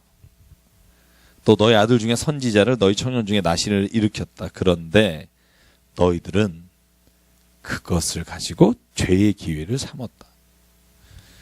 넘어갈게요. 3장 갈게요. 3장부터 6장까지가 그래서 이스라엘의 심판이 임하는 내용입니다. 제가 예언서를 제가 그랬죠. 점점 빨라지게 될 거라고. 이제 저희가 읽은 부분들이 겹치는 게 좀 많기 때문에. 자, 그래서 지금 3장에는요. 아모스가 자기가 하나님의 말씀을 전하고 있다는 걸 눈에 강조하는 겁니다. 이스라엘 자손아 여호와께서 너희에 대해 이르신 이 말씀을 들으라. 그리고 나서 3절부터 한번 7절까지 읽을게요. 시작. 두 사람이 뜻이 같지 않은데 어찌 동행하겠으며 사자가 움킨 것이 없는데 어찌 수풀에서 부르짖겠으며 젊은 사자가 잡은 것이 없는데 어찌 굴에서 소리 내겠느냐. 젖을 땅에 놓지 않았는데 새가 어찌 거기 치이겠으며 잡힌 것이 없는 어찌 땅에서 튀겠느냐. 성읍에서 나팔이 울리는데 백성이 어찌 두려워하지 아니하겠으며 여호와의 행하심이 없는데 재앙이 어찌 성읍에 임하겠느냐. 주 여호와께서는 자기의 비밀을 그 종 선지자들에게 보이지 아니하시고는 결코 행하심이 없으리. 자, 뭐냐 하면 하나님께서 내게 말씀을 주셨다는 거예요. 그래서 두 사람, 이것을 성경 해석엔 여러 가지 방법이 있으나 우리가 이렇게 보는 게 가장 해석이 좋다고 해요. 하나님과 내가 뜻이 같지 않으면 이 말씀을 전할 수가 없다. 지금 아모스가 이스라엘 백성을 향해서 들으라 하고 외치는 거예요. 덫을 땅에 놨는데 이게 만약에 탁 걸리지 않았는데 어떻게 튀겠느냐. 그러니까 너희가 지금 내 말을 듣고 괴로워하는 건 너희에게 찔림이 있다는 거다. 이건 하나님의 말씀이기 때문이다. 이걸 강조하는 것을 계속 같은 내용을 쓰고 있어요. 그래서 너희는 하나님의 말씀을 들어라. 12절에 보면 여호와께서 이와 같이 말씀하실 때 목자가 사자 입에서 양의 두 다리나 귀 조각을 건져냄과 같이 사마리아에서 침상 모서리에나 걸상의 방석에 앉은 이스라엘 자손도 건져냄을 입으리라. 참 어려운 얘기. 한마디로 말하면 네가 죄의 길을 따르지 않는 북이스라엘 사람 중에 하나님이 건져내시는 사람이 있을 것이다라는 말이에요. 그러니까 죄를 짓는 주류에 끼지 않은 사람. 우리가 이것을 앞에서 말하면 남은 자라고도 말하고, 그리고 죄에 굴복하지 않은 사람이라고도 말하고, 그 사람은 하나님이 건져내 주실 것이다. 그리고 뒤에 또 하나님께서 겨울궁과 여름궁을 치리니, 사치하고 그리고 가난한 자를 돌보지 않는 자를 하나님께서 책망하실 것이다. 자, 4장 볼게요. 계속해서 6장까지가 이스라엘에 대한 책망이고요. 심판에 관한 말씀입니다. 자, 오늘 또 목록이 또 나옵니다. 보시죠. 자, 목록에 뭐라고 나오죠? 너희는 1절에 보면 힘없는 자를 뭐하며? 학대하며, 가난한 자를 압제하며, 가장에게 이르기를 술을 가져다가 우리로 마시게 하라 하는지다. 주 여호와께서 자기의 거룩함을 두고 맹세하실 때 때가 너에게 이를지니 사람이 갈고리로 너희를 끌어가며 낚시로 너희의 남은 자들도 그러하리라. 이 말이 뭐냐 하면 이게 780년에서 740년 경이잖아요. 북이스라엘이 언제 멸망하죠? BC 722년. 얼마 멀지 않아 아시리아가 쳐들어와서 너희를 이렇게 끌어갈 것이다. 그리고 그 예언이 이루어졌죠. 왜? 완벽히 돌이키지 못했죠. 돌이키지 않죠. 북이스라엘이 심하게 돌이키지 않았다고 돼 있죠. 자, 4절에 볼게요. 너희는 베델에 가서 범죄하며 길갈에 가서 죄를 더했다. 여러분, 베델과 길갈이 어떤 데인지 한번 우리 창세기로 돌아가 볼까요? 자, 원래 베델과 길갈이 어떤 땅이에요? 여러분, 성경에 보면 베델 기억나시는 사람 있어요? 자, 여러분 저를 보시죠. 괜히 성경을 열심히 봐봤자 뭐 어디 답이 나오는 것도 아니고. 네, 베델 그러면 기억나는 거. 야곱, 와, 네, 뭐 했죠? 베델이 돌단을 그죠? 베델은요, 어떻게 보면 족장, 아브라함과 이삭과 야곱과 이런 족장들이 가장 지나다니던 곳이고요. 거기서 하나님 체험을 많이 하시고. 그런데 제가 말씀드렸죠. 이 베델에 북이스라엘의 여로보암이 뭘 세웠다? 금송아지로 너희가 남쪽의 예루살렘으로 가지 말고 여기서 예배드려라. 단과 베델에 금송아지를 만들었다 그랬잖아요. 그러니까 하나님을 체험하고, 원래 벳엘 그러면 하나님의 집을 이제는 금송아지를 섬기는 곳으로 만든 거예요. 길갈은 어떤 곳이에요? 길갈은 여러분이 아마 아는 거는 저도 마찬가지고, 길갈은요, 여호수아에 보면 4장인가에 보면 여리고성을 진군해 갈 때 요단강을 동편에서 서편으로 딱 건넌 곳이 길갈이에요. 그래서 길갈에 12돌을 세워서 기념을 세웠죠. 그죠? 가나안 서편, 젖과 꿀이 땅에 들어가서 딱 하나님 앞에 단을 쌓은 곳이 길갈입니다. 그런데 거기에도 북이스라엘은 이단, 우상을 섬기는 신상을 만든 거죠. 이따가 부엘세바도 나와요. 부엘세바가 어떤 곳이에요? 아브라함이 하나님을 거기서, 그 땅에서도, 야곱도 마찬가지고, 그 땅에서도 하나님을 경외하거나 섬기는 게 아니라 이방신을 섬기는 일을 했다는 거죠. 그래서 길갈에 가서 죄를 더하며 이렇게 합니다. 아침마다 너희 희생을, 3일마다 너희 11조를 드리며. 잘 보세요. 4절 5절 같이 한번 다시 읽을게요. 시작. 너희는 베델에 가서 범죄하며 길갈에 가서 죄를 더하며 아침마다 너희 희생을, 3일마다 너희 11조를 드리며 누룩 넣은 것을 불살라 수은제로 드리며 낙헌제를 소리내어 선포하려무나 이스라엘 자손들아, 이것이 너희가 기뻐하는 바니라 주 여호와의 말씀이니라. 제가 아까 말씀드렸죠. 11조도 드리고 불살라 수은제도 드리고 낙헌제도 하는데, 야, 이건 너희들이 좋아하는 예배다. 내가 좋아하는 예배가 아니다. 내가 좋아하는 예배가 뭐냐? 뒤에 쭉 목록을 나옵니다. 이거 어제 읽은 데가 6절부터 10절입니다. 어제가 아니라 지난주에 읽은 게. 이게 뭐죠? 너희에게 하나님이 고난을 주신 것은 이유가 뭐다? 5번이나 반복해서 말하죠. 너희가 내게 돌아오게 하기 위해서. 기억하십시오. 양식이 떨어지게 한 것 5절. 너희가 미워서가 아니라 너희가 내게로 돌아오기 위해서인데 너희는 내게로 돌아오지 않았다. 한 번 더 할게요. 자, 8절. 너희가 물을 마시러 가서 만족하게 마시지 못했던 것, 너희를 돌아오게 하려고 한 것인데 너희는 오히려 돌아오지 않았다. 자, 9절. 팥중이와 깐부기가 너희의 모든 곡식을 다 먹게 했어. 그래서 너희가 내게 이제 돌아와서 내게 살려달라고 할 줄 알았는데 안 돌아와. 10절. 전염병이 너에게 돌아서 너희가 이제 죽어가는데도 악취가 코를 찌르는데도 내게로 돌아오지 않았다. 너희 성읍이 무너졌는데 너희는 내게로 돌아오지 않았다. 그러므로 12절 같이 읽기 시작. 그러므로 이스라엘아 내가 이와 같이 내게 행하리니 내가 이것을 내게 행하리니 이스라엘아 내 하나님 만나기를 준비하라. 만나기를 준비하라. 자, 죄의 목록을 쭉 하고 난 다음에 하나님께서 꼭 아모스에게 하신 말씀이에요. 5장 6절 볼래요? 그 위에도 또 쭉 나오고 나서 5장 6절. 6절 같이 읽을게요. 시작. 너희는 여호와를 찾으라. 그리하면 살리라. 그렇지 않으면 그가 불같이 요셉의 집에 임하여 멸하시리니 베델에서 그 불들을 끌 자가 없으리라. 4절에도 뭐라고 나와요? 너희는 나를 찾으라. 그리하면 살리라.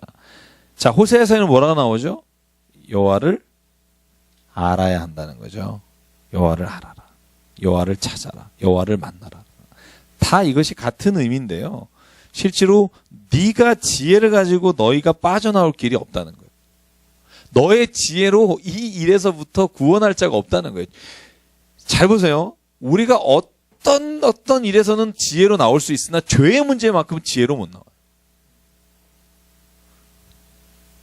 여러분 지혜로운 사람이 가장 사기 잘 치는 거 아시죠? 참 저는 요즘 저한테 막 이렇게 페이스북이나 카카오톡으로 보내주는 분 있어요. 조심하라고. 야, 제가 읽으면서 그런 생각해. 야, 머리가 대단하다. 제가 이번에 말씀드렸잖아요. 독도는 우리 땅이라고 생각하시면 1번 누르시라고. 1번 누르면 25만 5천 원이 빠져갔습니다. 이거잖아요. 예.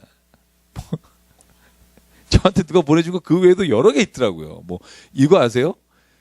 요즘 신종 저한테 보내준 게 뭐냐면 야, 이 XX야 차 안 빼? 다 뽀개버린다? 그래서 전화하잖아요? 그러면 전화 거는 즉시 25만 5천 원이 결제되셨습니다요. 그래서 저한테 왔어요. 절대 그러면 전화하지 말라고. 근데 어떻게 안 해요, 내가? 그죠? 혹시 어디 차를 세워뒀는데, 야, 이 XX야 차 안 하면 차 뽀개버린다 그러면 전화하잖아요. 그럼 전화 걸면 감사합니다. 뭐 어디로 빠진 거예요, 그게. 야, 이걸 누가 생각해낼까? 머리 좋은 애들이에요. 저같이 좀 머리가 떨어지는 사람은 그런 생각도 어려운데, 지혜로운 자가요, 죄로부터 자기 스스로를 걷어내는 지혜는 없어요. 진짜 사람이요, 이런 거잖아요. 여러분, 재밌는 게 뭔지 아세요? 제가 요건 하나 한번, 제가 요즘 재밌다고 생각하는 거라, 해킹이잖아요, 해킹. 그죠? 뭐 중국, 우리나라, 북한, 막 해킹 난리 나잖아요. 그죠? 그럼 해킹을 방어해야 되잖아요. 해킹을 방어하시는 분들이 누군지 아세요? 전직 해커예요. 전직 해커 중에 유명하신 분들이 초청받아서 앉아 계시는 거예요. 해커끼리 싸우는 거예요. 야, 생각해보세요. 그러니까 똑같은 지식이 있는 사람인데 결국 이 지식을 어디에 쓰느냐예요. 어디에 쓰느냐에 따라 이것이 선한 도구가 되느냐 악한 도구가 되느냐지 근본적으로요. 저는 선한 지식이 있다 이런 거 아니에요. 우리에게는 그렇지 않아요. 우리는 다 우리가 마음이 살아가다 보면 한 번 딱 마음이 바뀌면 내 모든 삶이 악한 데로 가요. 그래서요. 하나님의 생각이 우리의 생각과 다르다는 건 뭐냐면 하나님은 우리의 그런 얄팍한 생각들에 의해서 좌지우지 되지 않는 분이라는 거죠. 따지고 보면 인간이 참 지혜롭고 똑똑한다고 얘기하는데 제가 저한테 어떤 사람이 보낸 글이 있어요. 그 창조 경영이라고 해서 재밌는 예화를 보냈는데 아마 제 페이스북 보신 분 예전에 보신 분이 한번 보셨는데 내가 여기서 처음 얘기할 거예요. 이런 일이 있었대요. 미국의 비누 공장, 비누를 만드는 회사에서 비누를 만들어서 공정에서 이렇게 쫙 이렇게 컨테이너 돌잖아요. 그런데 비누 공장의 이 불공정, 그러니까는 불량률이 높은 거예요. 근데 그 불량률을 체크해 보니까 비누를 보낸 그 회사에서 빈 박스만 오는 경우가 많은 거예요.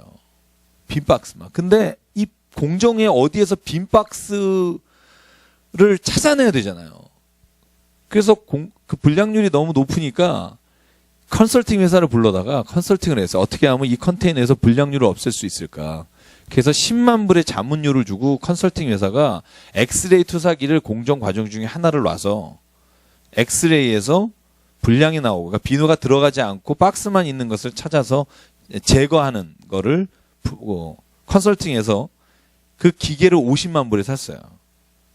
그리고 그거 엑스레이 투사기를 보고 하는 연 비용이 5만 불. 그렇게 해서 그 공장에서 그 엑스레이 투사기가 오는 한 달인가 그 기간 동안 가서 조사해 봤더니 불량률이 제로가 된 거예요. 한 달 내내. 그냥 이제 아니 왜 불량률이 갑자기 제로가 된다고 살펴보니까 바로 입사한 청년이 계속 빈 박스가 있는 거예요. 빈 박스가 있으니까 집에서 선풍기를 사다가 자기가 있는 마지막 공정에 선풍기를 세워놨더니 비누가 안 든 건 날아가고 비누가 든 건 있고 그래서 50불 들었다는 거예요. 50불. 그러니까 걔가 자기가 계속 불량한 것 같으니까 선풍기에다가 틀어놓고 바람에 날리면 비누가 든 건 안 날아가고 비누가 안 든 건 날아가니까 공정률 불량률이 제로가 된 거예요. 그러니까 65만 불이 들어간 걸 얘가 50불에 해결을 한 거예요. 그러면서 그 글을 쓴 저한테 보내준 친구가 그런 말 하는 거예요. 뭐냐면 사람의 지혜로움이란 이런 말을 그 밑에 누가 달았는데 서로 우리가 막 그냥 따지잖아. 내가 아는 지식을 총동원해서 아는 용어 어려운 거 다 써갖고 막 이래서 설득을 했는데 솔직히 따지고 보면 어떤 건요. 어린아이의 한수만도 못한 게 많아요. 어른들의 지식의 얄팍함과 자기의 지적인 자랑이요. 어느 한순간에 진짜 보잘것없는 생각에 의해 라고 보여졌던 생각이 그 생각보다 훨씬 뛰어난 일이 많다는 거죠. 그래서 제가 오늘 성경 공부하면서 그 말씀이 떠올랐어요. 사람들이요, 지혜롭다고 행한 많은 일들이 실제로는 하나님 보시기에는 참 부질없고 악한 일이다라고 보이는 게 얼마나 많을까. 교회 안에서도 마찬가지예요. 더 좋은 걸 하자고 막 내지만 실은 하나님 보시기에 야야 그냥 예배 열심히 드려 이러고 싶지 않을까 하는 생각이 들죠. 여기 13절에 나와요. 그러므로 이런 때에 지혜자가 잠잠하나니 이는 악한 때입니다. 이 지혜자는 뭐냐면 하나님의 뜻을 아는 사람. 이렇게 죄를 짓는데 어느 누구도 이 악항에 대해서 말하지 않는다는 거예요. 왜? 몸을 다칠까 봐. 지혜로운 사람, 우리가 소위 지식인 지혜로운 사람들이 자기가 옳다고 생각하는 걸 말하느냐 안 한다는 거예요. 왜? 뭐하러 손해볼 짓을 해요. 그죠? 그러니까 지식이 잠잠한 거예요, 그냥. 8절부터 악행에 대해서 쭉 나와요. 이렇게 쭉 너희가 힘없는 자를 밟고 이게 제일 많아요. 11절에 보세요. 힘없는 자를 밟고 그에게서 미래 부당한 세를 거두고 너희가 비록 다듬은 돌로 집을 건축하였으나 거기 거주하지 못할 것이요 아름다운 포도원을 가꾸었으나 포도주를 마시지 못한다. 왜냐하면 너희의 허물이 많고 죄악이 무겁기 때문이다. 자, 아모스가 고발하고 있는 소위 아모스가 말하고 있는 죄는 뭐냐 하면 윤리적인 죄예요. 가난한 자를 짓밟고 힘든 사람들에게 하중을 더하고 그러면서 너희가 11조를 드리고 너희가 하나님 앞에 예물을 드린다? 제사를 드린다는 거 너희가 기뻐하는 제사지 내가 기뻐하는 제사 아니다. 하나님이 기뻐하는 제사가 뭐냐? 로마서 12장 1절 우리 성경에 외우시죠? 그럼 형제들아 내가 모든 자비하심으로 너희를 권하노니 너희의 몸을 하나님 믿을 영적 예물로 드리라. 제물로 드리라. 이는 너희들 영적 예배니라. 너희를 하나님이 기뻐하시는 산 제물로 드리라. 이것이 너희들 영적 예배니라. 내가 제물이 되는 거지 어떤 걸 막 들이대서 하나님에게 대신 이렇게 보충하려고 하지 마라. 그리고 진짜 예배는 뭐냐? 내가 교회 가서 예배 드리는 게 아니라 내 삶에서 하나님의 뜻이 이루어지는 게 예배다. 저는 요게 어떻게 보면 우리가 좀 더 기억해야 될 예배가 아닌가 생각이 들어요. 남의 마음을 아프게 하고 사기치고 막 이러면서 교회 와서는 하나님 앞에 나는 하나님 이렇게 해서 내가 오늘 수입의 일부를 드립니다. 이렇게 말하면 하나님이 오늘 말한다는 거죠. 내가 그거 기뻐하지 않거든. 차라리 가서 정의를 흐르게 하고 가난한 자를 도와주고 힘없는 자의 힘이 되줘라. 이게 내가 원하는 예배다. 내가 진짜 그걸 기뻐한다. 근데 왜 그걸 안 해요? 11조 내는 쪽이 좀 편하거든요. 제가 이 말을 오해하지 마십시오. 하나님 앞에 드리는 게 어떤 좋지 않다가 아니에요. 해야죠. 근데 만약에 하나님이 어떤 걸 더 좋아하실까 할 때 하나님은요, 선을 행하는 걸 더 기뻐하신다는 거예요. 그건 성경이에요. 제가 말하는 게 아니라 모든 선지자와 모든 바울과 같은 신학자가 하는 말이에요. 사도 요한도 마찬가지예요. 여러분 요한 1서 4장 읽어보세요.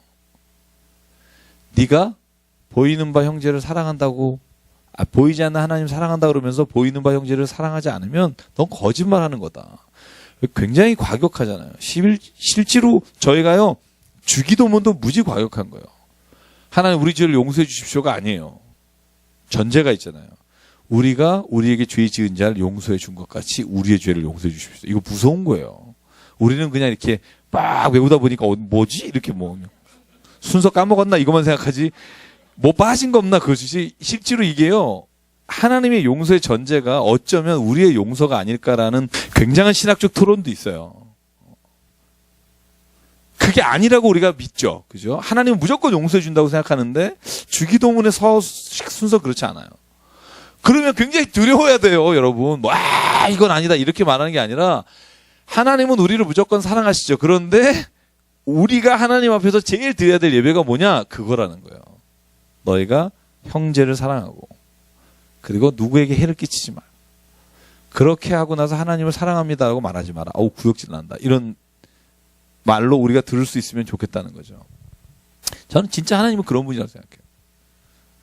모르겠어요. 여러분은 자녀가 밖에서 진짜 욕 되게 먹고 돌아다니고 막 그냥 사기치고 다니는데 어머니 용돈 쓰세요? 이러면 아우 우리 새끼 뭐 이런 들었다 이거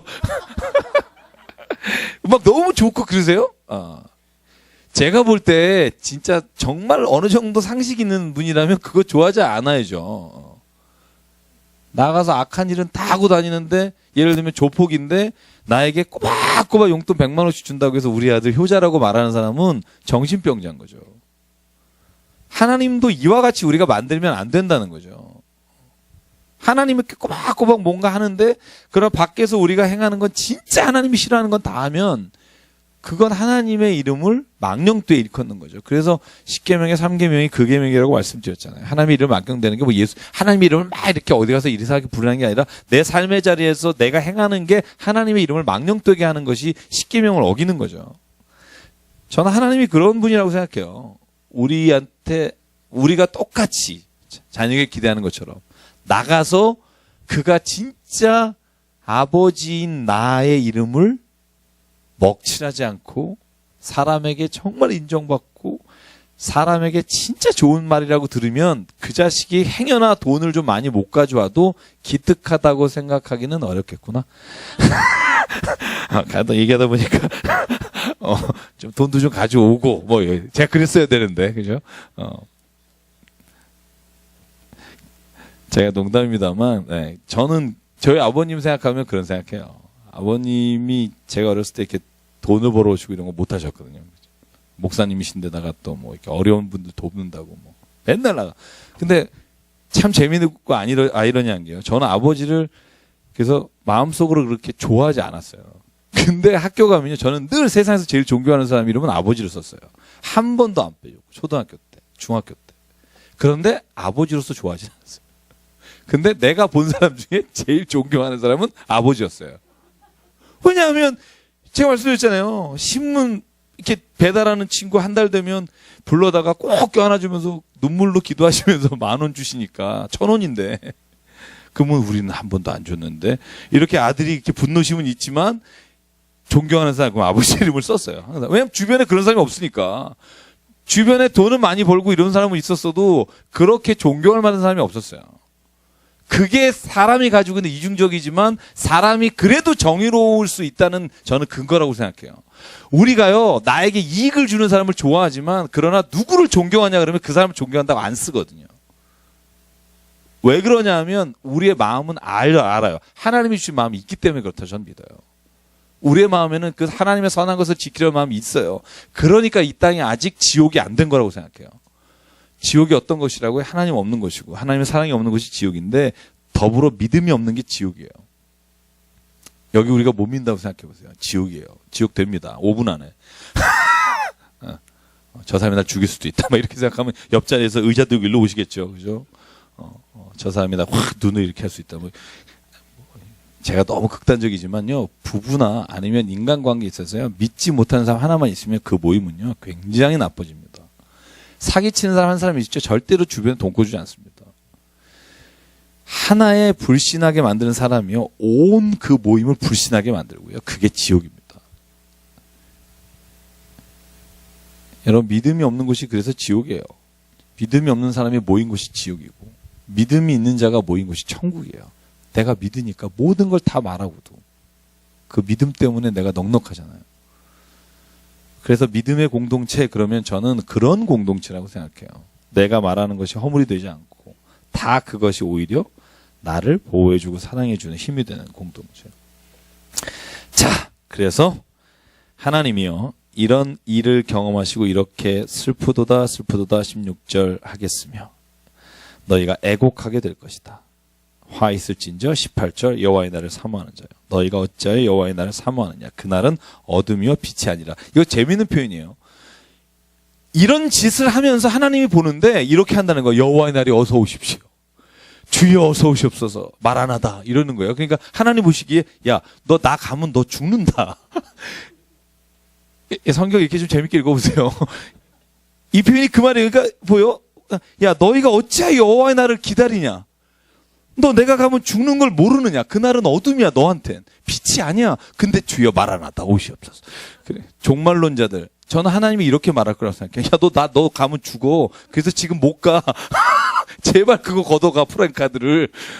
내가 너 살려주려고 안 오는 거야. 이럴 수 있다는 거예요. 지금 여호와의 날이 어서 오시옵소서. 너희가 11조 드리고 너희가 재단에 올리면서 여호와의 오시옵소서. 그때 하나님이 하시는 말씀이에요. 야, 너 여호와의 날 너 기다리지 마. 너는 죽어. 그러니까 너는 너에게 임할 여호와의 날은 빛이 아니야.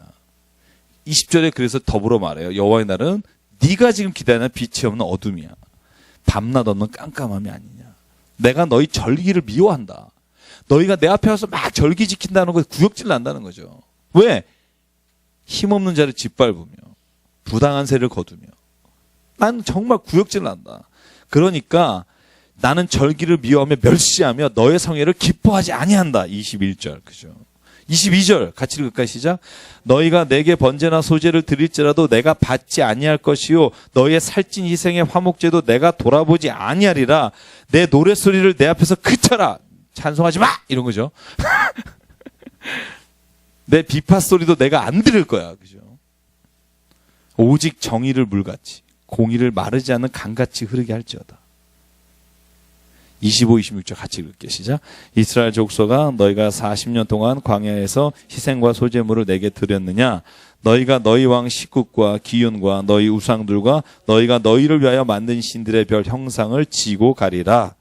다시 말하면 이런 거예요. 너 나한테 그렇게 소제 드리고 광야에서 희생제를 드렸는데 결국 네가 그걸 우상에 드린 것과 마찬가지다. 이제 가지고 가라.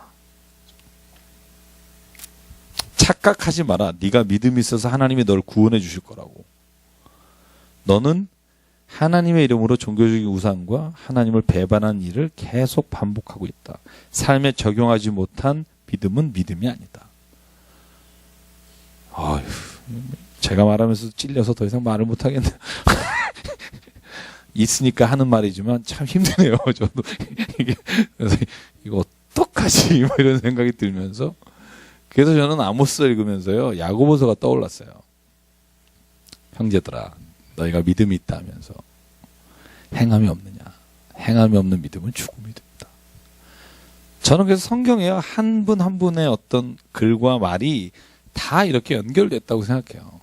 구약의 것과 신약의 것이 다르지 않다고 생각하고 물론 표상하고 드러내고 관념적으로 생각하는 것은 달라요. 그런데 따지고 보면 하나님의 뜻과 이치를 가리는 데는 부족함이 없다고 봐요. 구약에는 전쟁도 투박하고 사람을 죽는 것에 대해서 투박해요. 왜? 3, 4천 년 전에 문학이나 아니면 역사를 기록하는 방법이 그러니까. 신약은 3천 년 전이면 여러분 생각을 해보세요. 우리나라 적이라니까요. 고조선 시대라니까요. 환웅 내려오셨을 때요. 마늘 드시고 계실 때 얘기인데 그때가 지금 구약이에요.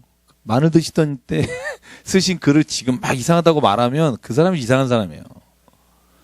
언어도 다르죠. 생각도 다르죠. 삶의 질도 다르죠. 그러니까 그 투박함과 그 안에 있는 문학적 서술이 지금 우리가 판단할 만한 것이 아니거든요. 근데 저는요, 구약의 예언자가 한 말과 바울이 외친 말과 예수님이 하신 말이 정말 다르지 않아요. 예수께서 뭐라 그러세요? 똑같이 말씀하시잖아요. 마태복음이나 누가복음 읽어보시면 하나님이 기뻐하시는 제사가 뭐냐고 말할 때 바리새인들을 비판하시면서 회칠한 무덤이다. 너희들은 너희 스스로도 지옥에 가면서 다른 사람도 지옥에 끌고 간다. 너희가 율법을 지킨다고 하지만 하나님의 율법의 정신은 따르지 않는다. 이게 예수가 하시는 말씀이고 오늘 아모스가 하시는 말씀이고 오늘 우리에게 하시는 말씀이고. 그러니까 저희가 완벽하게 막 그렇게 살아야 구원받는다. 여러분 이러면 또 괴로워서 못 살아요.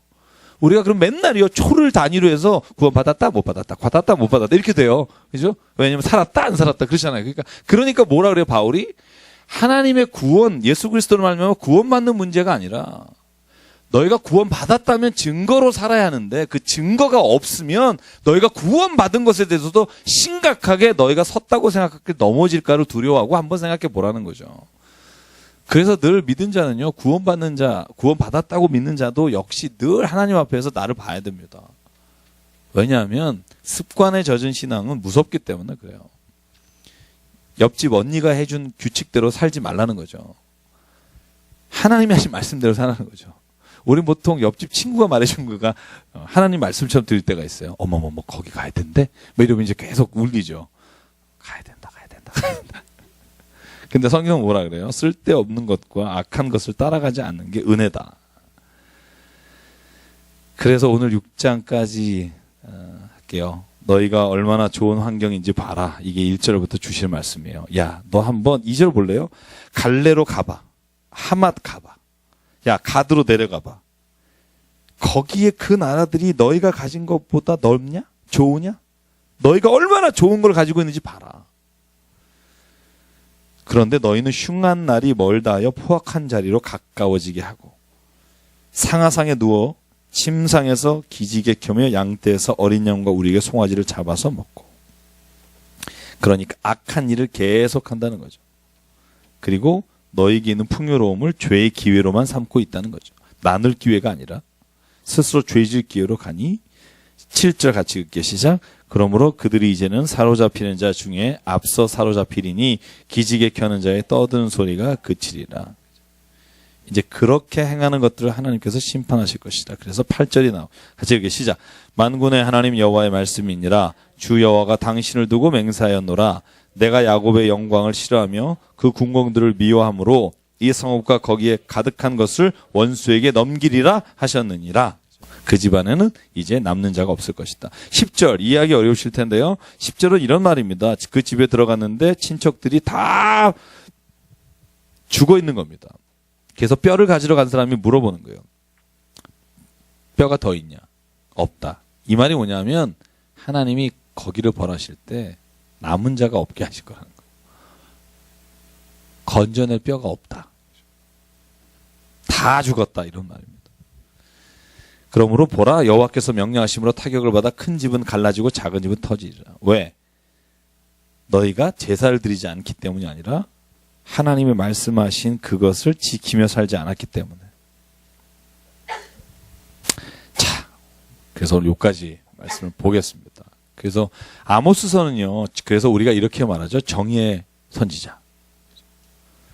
정의를 하나님이 이 땅에서 얼마나 원하시는지를 알아야 한다.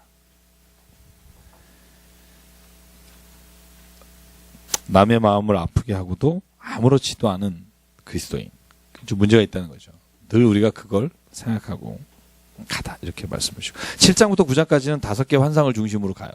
보여주신. 그러니까 북이스라엘이 멸망하실 것에 대한 것. 그래서 2가지는 아모스가 말할 때 하나님이 돌이키시고 그죠? 그러나 3번은 돌이키시다는 말이 없고 한번 다음 주에 궁금한 그 읽어오시고요. 오바댜 짧습니다. 같이 다음 주에 또 읽어오시면 저희가 목사님이 아마 그 화요일날 문자를 보내세요. 어디입니다 범위가. 그래서 그러시는 이유를 알죠. 미리 해도 안 하시니까 전날이라도 꼭. 그러니까 제가 미리 읽으신 분을 위해서 오바댜 요나까지 둘 다 짧습니다. 오바댜는 하나고요, 한 절이고요. 요나도 3장인가요? 4장인가요? 4장인가? 그죠? 4장까지 있으니까 여러분 뭐 읽기 어렵지 않으시고요. 같이 기도하고 잠깐 마치겠습니다.